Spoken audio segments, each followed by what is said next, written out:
Welcome to today's edition of Layoff and Employment News by Employment Boost. Today's date is Wednesday, May 17th, 2023.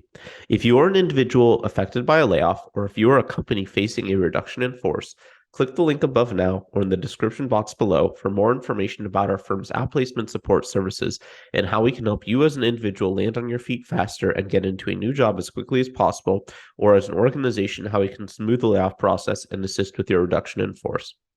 Now on to today's headlines. USAA, the banking and insurance giant based in San Antonio, is cutting around 300 positions after announcing its first ever loss in the 100-plus year history of the company. The company already laid off 475 employees at the end of March, but more layoffs are apparently needed. The laid-off employees are spread out across USAA's functions and offices and will be provided assistance to find new roles both inside and outside the organization. Cook Medical, a medical device company based in Bloomington, Indiana, announced layoffs of 500 employees late Monday. This reduction in global workforce of 4% will not include any hourly manufacturing workers or hourly employees in distribution centers, and transition services will include severance pay.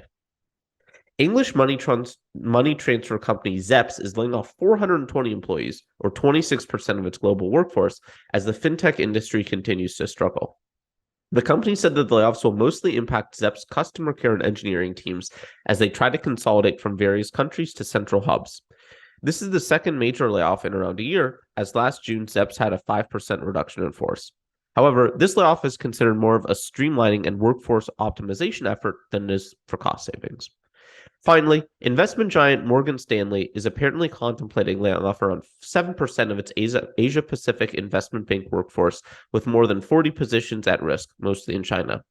The exact number of employees is unknown at this time, but the capital markets unit is apparently one that will see some hits.